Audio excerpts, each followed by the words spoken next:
하나님의 말씀은 구약성경 에레미야 제4장 23절부터 28절까지를 한 음성으로 같이 읽도록 하겠습니다. 에레미야서 제4장 23절로 28절, 혹시 못 자신 분은 앞에 화면에 말씀이 또 있습니다. 찾아서만 한번 아멘. 한 음성으로 같이 읽습니다. 시작. 보라, 내가 땅을 본즉 혼돈하고 공허하며 하늘에는 빛이 없으며 내가 산들을 본즉 다 진동하며 작은 산들도 요동하며 내가 본즉 사람이 없으며 공중의 새가 다 날아갔으며 보라, 내가 본즉 좋은 땅이 황무지가 되었으며 그 모든 성읍이 여호와 그 맹렬한 진노 앞에 무너졌으니 여호와께서 이와 같이 말씀하시길 이 온 땅이 황폐할 것이나 내가 진멸하지는 아니할 것이며 이로 말미암아 땅이 슬퍼할 것이며 위의 하늘이 어두울 것이라. 내가 이미 말하였으며 작정하였고 후회하지 아니하였은즉 또한 거기서 돌이키지 아니하리라 하셨음이로다. 아멘. 아멘. 하나님을 찬양하는 우리 회원들 마음의 평강과 은혜와 축복과 기도 들어주시고 저들이 하나님을 찬양할 수 있음이 얼마나 행복인가 늘 마음에 기억하며 살게 하옵소서. 이래 종이 말씀을 전할 건데 하나님 허물과 죄 더럽고 추한 것 어리석은 것 십자가 뒤에 다 감추고 흐리신 보혈 피로 씻어 정의롭게 하여 주시어서 오늘 이 자리의 선 자체가 은혜의 오니 입술에 하나님의 영을 물려 필요한 말씀 전하게 하시고 귀 열어 하나님 말씀이 들려지게 하시며 마음이 욕토되어 말씀을 담게 하소서. 이제는 나아가서 자라서 열매 맺는 우리 모두 되게 성령님은 종매 풀어 주옵소서. 와야 식구들이 많이 참여하지 못했는데 하나님의 긍휼과 은혜를 베풀어 주시어서 어디가 있든지 우리 예수님의 사람들로 삶을 바로 살게 하여 주시고 혹시라도 질구로 인해서 오지 못한 사람은 주께서 손 만져주시고 안수해 주시어서 회복되는 역사 있게 하옵소서. 예수님의 이름으로 감사하며 기도하옵나이다. 아멘. 할렐루야. 여러분에게 하는 큰 은혜와 축복과 평강이 있기를 주의 이름으로 축복합니다. 축복합니다. 여러분들하고 인사합니다. 반갑습니다. 잘 오셨고요. 셋. 하나님께서 큰 은혜를 주실 겁니다. 내내 하나님과 동행합시다. 성경은 이렇게 우리에게 말해줍니다. 지구상의 가장 큰 스승은 바로 가난이다. 가난만큼 큰 스승은 우리에게 없다라고 말을 합니다. 가난하다고 세상은 잘못 삽니까? 그렇지 않습니다. 그 사람의 생각이 어떻고 어디에 목적이 있느냐에 따라서 사람의 삶은 달라지는 것입니다.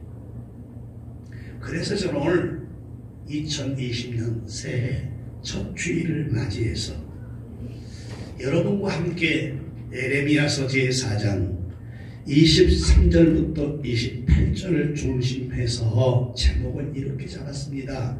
쓰실 사람을 찾으시는 하나님. 올해 하나님께서 쓰실 사람을 찾고 계시기에 쓰실 사람을 찾으시는 하나님, 이렇게 제목을 잡고 여러분과 함께 은혜를 나누려고 합니다. 여러분 잘 아신 대로 에레미야는 선지자 중에 대선지자입니다.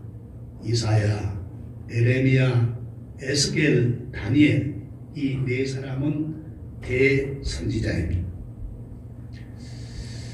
이사야서를 보면 이사야서도 이스라엘 백성을 향해서 수없이 경고, 또 경고, 또 경고, 또 경고하지만 에레미야서는 더 이런 일에 간절합니다. 에레미야는 뜻을 조사해 봤더니 에레미야라는 뜻은 여호와께서 높여주신다, 여호와께서 건설하신다, 여호와께서 높여주시며 하나님이 받으시는 사람이다 라는 그런 뜻이 있습니다. 오늘 여러분도 하나님께서 받으시고 쓰시고 역사하는 사람 되기를 원하면 아멘. 이 사람은 잘 아신 대로 대선지자로서 원래는 하나님 말씀대로 사는 제사장의 가정으로서 삶을 살아야 되는데, 그런데 이 사람은 베냐민 지파 사람이었습니다. 아나도스의 제사장 hil기야의 아들로 세상에 태어났는데 솔로몬이 나라를 받들면서 이를 좌천시켜 버렸습니다. 그러나 그 아버지 hil기야를 이어서 요시야 왕 때에 다시 대제사장으로서의 삶을 살아가게 되면서 그의 선조들은 대제사장으로 살아서 그런 자유롭게 살았어. 선지자로서 그냥 자유롭게 산 사람이고, 그리고 에레미야는 평생 동안 결혼을 하지 않고 홀로 살면서 하나님의 말씀을 선포했습니다. BC 626년 이때에 드디어 선지자로서 예언, 즉 선지자로서의 부름을 받고 제사장 출신이었으나 선지자로서 활발하게 자유롭게 하나님 말씀을 선포했던 사람이 누구냐? 그는 40년 동안 선지자로서의 하나님 일을 했는데 40년 동안 활동할 때에 탄만장한 생애를 삽니다. 에레미야는 그 어떤 선지자보다도 아주 고통스럽고 힘든 세상을 살아갑니다. 물론 말씀드렸듯이 결혼을 하지 않았고요. 이사야 다음에 에레미야가 나오는데 에레미야를 보면 이사야 선지자와 거의 동일시한 말들을 많이 했습니다.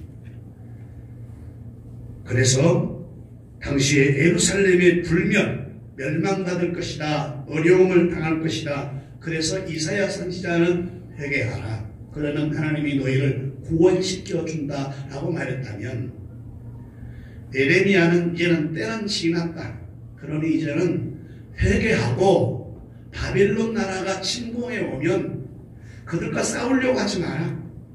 그냥 나라 다 내주라. 전부 다 나라를 내주고 하나님이 이미 작정해버렸기 때문에 바꾸지 않는다. 그러니 너희는 바벨론 왕에게 굴복하고 그의 종으로 끌려가서 70년 동안 고생을 해라 라고 선포했던 매국노였습니다. 그들이 생각할 때는 매국노. 하나님이 그렇게 말씀하라 그러니까 이사야 선지자가 그렇게도 돌아서라고 회개하라고 바꾸라고 술 먹지 말라고 쥐리지 말라고 그렇게 권고해도, 하나님 찾으라고 우상 섬기지 말라고 수없이 경고해도 이사야 선지자의 말을 듣지를 않아요. 그 후에 나타난 에레미야는 예수님도 제자 셋을 데리고 겟세마네 동산에 올라갈 때 세 제자에게 이렇게 부탁하지요. 내 마음이 민망해 죽을 지경이니 나를 위해 기도해달라. 그리고 돌 던진 만큼 앞으로 나아가서 그리고 엎드려 기도하는데 얼마나 간절히 기도했던지 흐르는 땀이 피로 변하도록까지 기도하고 제자들에게 와서 이렇게 말합니다.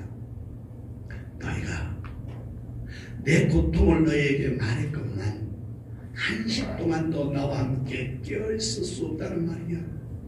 가슴이 아파오는 것, 슬픔을 안고 예수님이 이렇게 말합니다. 그래, 나를 위해 기도하지 않더라도 너희 자신들을 위해서는 기도해야 된다. 잠들지 마라. 잠들면 깨어있지 아니하면 시험에 드니까 나를 위해 기도한 것은 그냥 두드려도 시험에 들지 않도록 너 자신을 위해서 기도하라고 한탄을 하시고 가셨다가 다시 오니까 자고 육신이 약하니까 그렇구나 하시더니 돌아와서는 이제는 그만이다. 이제는 기도할 시간이 지나버렸다. 아무 때나 기도하는 것 아니야. 때가 지났다. 가자. 나를 잡으러 왔구나 하고 때가 지남을 말해주었는데, 이사야 선지자가 그토록 목청을 높여가면서 너희들이 이렇게 고난을 받고 이렇게 어려움을 당하고 이런 고통을 받을 거라고 그러니 회개하라고 외쳐대는데도, 이 짐승만 또 못한 것들이라고만 하면서 외쳐대는데도 그들이 말을 듣지를 않았습니다. 그러자 에레미야는 나타나서 이제는 그만이다. 바벨론 나라에서 이 나라를 점령하러 올 때에 반항도 하지 말고 그냥 나라 내주어라. 너희들은 다 포로로 잡혀가라. 그러니 그 백성이 좋아하겠습니까? 이스라엘 백성이 좋아할까요? 저는 매국노, 저 나쁜 놈. 그래서 에레미야를 잡아가지고 골방에 집어넣어버립니다. 다락에 집어넣어버립니다. 그리고 에레미야에게 음식도 주지 않고 물도 주지 않고 다른 떡 몇 조각 주면서 먹고 살라는 것. 그렇게 살았던 사람이 에레미야였어요. 그런데 에레미야는 머리가 터지고 가슴이 찢어지는 아픔을 느낀 것은, 이스라엘 백성이 이렇게 처참하게 포로로 잡혀가고 죽을 것을 하나님께서 말씀해 준 걸 보고 너무 가슴이 아파서 펑펑 울었습니다. 그래서 에레미야 애가가 나온 겁니다. 매국노로서 나라를 넘겨주라는 게 아니고, 이 나라가 잘못 살아서 말씀대로 안 살아서 이 고통을 받는다 싶어지니까, 너무 가슴이 아프니까 앞으로 70년은 너희들이 어떤 일이 있어도 하나님의 명하신 대로, 모세가 말했던 대로 결국은 포로로 잡혀갈 것이다 라고 하면서 그 고통을 다 들은 에레미야는 너무 고통스러워서 가슴을 찢어내는 아픔을 가지고 눈물을 흘리며 기도했던 사람이 바로 에레미야라는 것입니다. 그런데 이 에레미야가 이런 사건을 다 알면서 오늘 본문 24절 이렇게 25절에 말합니다. 내가 산들을 본즉 다 진동하며 작은 산들도 요동하며 내가 본즉 사람이 없다는 거다. 사람이 없어요. 하나님이 쓸만한 사람이 없더라는 것입니다. 하나님이 쓸만한 사람이 없어요. 에레미야가 보니까 쓸만한 사람이 없더라는 것입니다. 그래서 오늘 2020년 첫 주일을 맞이해서 오늘 하나님께서 쓸만한 사람을 찾고 계십니다. 여러분이 그 장본인 되기를 원하면 크게 한번 아멘. 그러면 하나님이 찾고 있는 사람은 어떤 사람을 찾고 있느냐? 제가 김진태의 말을 여러분 들려주었습니다. 첫 번째, 따라합시다. 변화된 사람을 쓰시려고 하나님은 찾고 계신다. 그렇습니다. 하나님께서는 바로 그가 과거에 어떤 일을 하였던, 어떤 사람이었던, 어떻게 살아왔던 관계없이 변화된 사람을 쓰시려고 오늘 찾고 계신 것을 믿으시면 아멘.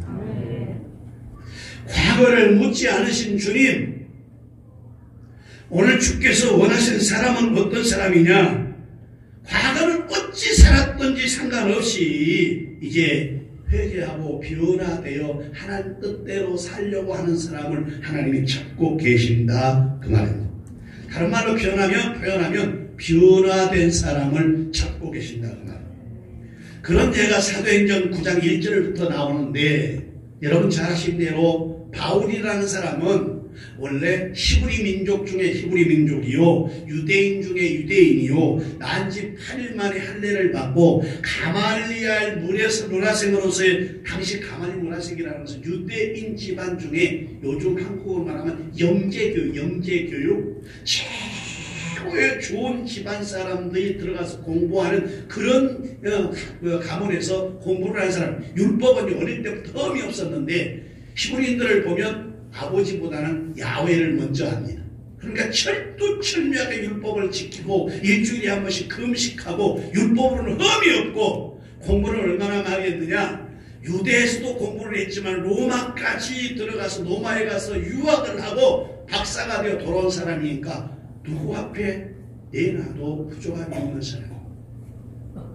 그런 사람이었는데 그가 율법을 철저하게 배웠기 때문에 율법에 보면 율법을 지키지 않은 저들은 다 멸망코 저를 막 짐승과 같은 사람들인데 어느 날 어떤 사람이 딱 나타나더니 뭐라고 얘기하냐면 율법을 지킨다고 너희가 하나님 백성이 아니고 나를 믿어야 구원받는다라는 이런 말을 하니까 지금까지 어릴 때부터 먹지도 못하고 입지도 못하고 가지도 못하고 행하지도 못했던 자기는 그럼 마음대로 살았던 저들과 동일하는 말인가? 그리고 성경에 이미 율법을 지키라고 말했는데 어찌 이렇게 말할 수 있단 말인가? 그래서 예수를 믿고 구원받은 하나님 백성들을 모두 잡아다 치고들은 다 처형시켜야 된다. 그래서 스데반이 돌마다 죽을 때에 누가 그런 법정에 가서 스데반을 죽이는데 다 이 사람이 죄가 있었기 때문에 죽였다고 말할 것이냐 그랬을 때 옷을 갖다가 내 앞에 벗어나라. 내가 가서 증인 서주마. 당시에 증인으로서 죄가 있으면 그 사람이 바로 죽는 것입니다. 그런 증인을 썼던 사람이 바로 바울이요 사울이었어요. 근데 그가 대제사장과 백성의 장로들의 명을 받들어서 다메섹이라는 곳에 예수 믿는 자가 많다는 소식을 듣고 가서 예수 믿는 사람을 잡아가지고 저 제사장들과 백성의 장로들에게 수속되어 죽게 만들려고 잡으러 가다가 다메섹 성 앞에서 예수를 만났습니다. 예수를 만난 그 이후에 그는 완벽하게 바꾸어졌습니다. 바꾸어지니까 하나님이 쓰는데 쓰다 보니까 여러분 잘 아시는 대로 우리가 예수 믿는 것도 바울 때문에 바울이 아니었으면 우리 같은 죄인들은 예수를 접하지도 못했습니다. 히브리인들만 이스라엘 백성만 하나님 믿고 구원받은 백성이라 그랬습니다. 근데 바울 때문에 나와 여러분이 예수 믿는 축복에 도달한 것을 믿어지면 아멘. 이런 사람을 찾고 계신다고 말합니다. 어제 무슨 일을 했던 그제 무슨 일을 했던 작년에 무슨 일을 했던 어떻게 살았던 주님은 관계하지 않겠다는 것입니다. 주님이 원하는 사람은 변화되어서 새롭게 하나님께 서 있는 사람, 이런 사람을 찾고 계시는 것을 믿어지면 아멘. 하나님은 어떤 사람을 찾고 계시느냐? 변화된 사람을 찾고 계신 것을 믿어지면 그게 한번 아멘. 그러기에 성경에도 보면 예수께서 사용하실 사람은 자기에게 데려오면 바꾸어줍니다. 안드레 형님이 베드로인데 베드로가 원래 이름이 시몬 아닙니까? 그런데 시몬인데 자기 형 시몬을 데리고 왔더니 예수님께서 요한복음 1장에 보면 이렇게 말합니다. 너는 원래 흔들리는 갈대인데 이제는 그렇게 살지 마라. 너를 페톨로스 베드로라고 내 이름 붙여줄게. 페톨로스란 말은 움직이지 않는 반석이라는 뜻입니다. 그래서 베드로를 수제로 삼고 유대인들에게 복음을 전하게 한 것입니다. 주님이 사용할 수 있는 사람은 변화된 사람입니다. 2020년도에 여러분이 다 그런 사람 되기를 원하면 크게 한번 아멘. 두 번째, 하나님 어떤 사람을 찾으시는가? 따라합시다. 겸손한 사람을 찾으신다. 따라하세요. 겸손한 사람을 찾으신다. 그렇습니다. 요한복음 13장 4절부터 15절에 보면 예수님께서 마지막 만찬석에서 만찬을 하고 난 다음에 대야에다 물을 떠다가 수건을 앞에 딱 두르고 제자들의 발을 씻어줍니다. 그러니까 제자들이 그리할 수 없다라고 합니다. 절대 그럴 수 없다는. 그럴 수 없죠. 왜? 그때 당시에 유대인들에 의하면 절대로 위에 있는 선생이 제자의 발을 씻지를 못하고 주인이 종의 발을 씻지 않는 거예요. 예법상 그렇습니다.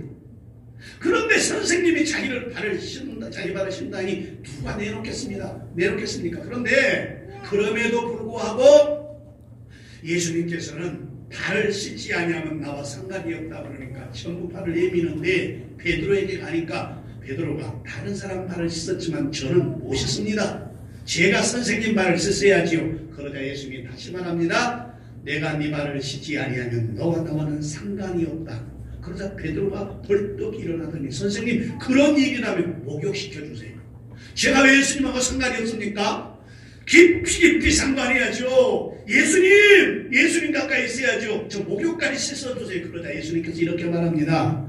이미 너는 나를 믿어서 회개해서 사람 되었으니 살면서 지은 죄 있으니 그것만 씻으면 된다 해서 발만 씻으면 된다는 것입니다. 그래서 제자의 발을 씻어주면서 이렇게 말합니다. 너희 말이 맞다. 내가 선생으로서 너희 발을 씻는 것이 예법에 맞지 않는 건 알지만 내가 온 것은 섬김을 받으러 온 것이 아니라 섬기러 왔다라고 겸손하게 제자의 발을 씻는 장면이 나옵니다. 그렇습니다. 우리 하나님께서 이 땅에서 찾는 사람은 어떤 사람이냐? 돈이 많아 부유한 사람을 찾는 것도 아니고 지위가 높아 모든 사람의 추앙을 받는 사람을 찾는 것도 아니며 또한 명예나 권력이나 그런 유무에 따라서 사람을 찾는 것이 아니라 바로 오늘 하나님과 사람 앞에서 자신을 겸손하게 낮추는 사람 하나님이 찾으신 것을 믿어지면 아멘. 그러기에 빌립보서 2장 5절부터 8절에 보면 너희 안에 이 마음을 품어라. 곧 그리스도 예수의 마음이 그런 근본 하나님의 본체이시나 하나님과 동등됨을 취할 것으로 여기지 아니하시고 오히려 자기를 비워 종의 형체를 가진 사람들과 같이 되었고 사람의 모양으로 나타나셨으며 자기를 죽기까지 복종하셨고 십자가에 죽으심이라 라고 하시면서 예수님이 겸손함을 우리에게 보여주신 것입니다. 따라서 하나님께서 찾으신 사람은 바로 어떤 사람을 찾으시느냐? 겸손한 사람. 겸손이라는 말이 헬라어로 타페 프로소레라는 말은 프로소레라는 말인데 이 말은 가장 밑바닥에 내가 있다라는 뜻이에요. 내가 모든 사람 제일 밑에 있는 사람이라는 뜻이 겸손이에요. 2020년도에 하나님이 여러분을 쓰실 것인데 어떤 사람을 쓰느냐? 내가 이래봬도 이 교회 창립 멤버요, 장로요, 권사요, 나 목사요. 내가 어떤 사람 신앙생활 얼마나 했는데 권사요, 집사요 이런 사람 찾는 게 아니라 모든 사람 밑에서 섬길 수 있는 사람, 이 사람 찾은 것을 믿어지면 크게 한번 아멘. 그러기에 성경 베드로서 5장 5절에 하나님께서는 교만한 자를 데려가시고 겸손한 자에게 은혜를 주신다라고 말했고 야고보 4장 6절도 하나님은 교만한 자를 물리치고 겸손한 자에게 은혜를 베푸신다라고 했으며 또한 그 유명한 아니에게라는 사람은 참된 겸손이 있다면 그는 항상 만족하고 산다라고 말했고 제 허버트지라는 사람은 겸손하면 새로운 명에 이르게 된다 그랬으며 트라이틴이라는 사람은 겸손은 인간 삶의 제일 큰 덕이다라고 말했고 로마카디라는 사람은 겸손하지 않는 사람은 크리스찬이 아니다. 그리스도를 아는 사람은 겸손할 수밖에 없다 그랬고 여러분 잘 아시는 성 어거스틴이라는 사람은 기독교는 첫째도 겸손이고 둘째도 겸손이고 셋째도 겸손이다 라고 말했습니다. 여호와 하나님과 말씀 마치려고 합니다. 2020년도에는 여러분들이 하나님께 쓰여지기를 원하면 크게 한번 아멘. 하나님이 써야 됩니다. 무시간 베드로 쓰니 13개의 나라의 언어로 말할 수 있는 사람이 되었습니다. 약한 요한을 쓰니 누구도 감히 요한을 죽일 수가 없었습니다. 하나님이 쓰면 여러분을 통해서 하나님의 역사가 2020년도에 여러분 생업과 가정과 삶과 이 교회 크게 일어날 줄로 믿습니다. 2020년도 우리 새별중앙교회 온 식구들이 다 겸손한 사람이 되어지며 하나님께서 여러분을 들어 쓰실 것이고 여러분의 소원이 응답되어 에레미야 선지자가 슬프게 부러지셨던 그런 역사들이 여러분 가정이나 삶에 일어나지 않고 행복한 일, 좋은 일들, 하나님을 기쁘시게 하는 일들이 꼭 일어날 줄로 믿습니다. 감사합니다. 저희들을 사랑하셔서 2020년 새해를 주었습니다. 2020년 새해에 우리는 정말 하나님께 쓰임받는 사람이 되게 하옵소서. 쓸 사람이 없어서 애달프게 부르짖었던 에레미야 소리를 듣고 이제 우리는 하나님의 쓰임받는 사람, 그 사람 되게 하여 주시옵소서. 하나님이 쓸 사람은 변화된 사람입니다. 하나님이 쓸 사람은 겸손한 사람입니다. 말씀을 다 드리지 못했지만 하나님이 쓰는 사람은 순종하는 사람입니다. 후파코의 말씀을 듣고 그대로 따르는 사람, 그 사람 하나님 씁니다. 우리 그런 사람 다 되게 하옵소서. 예수님의 이름으로 기도하옵나이다.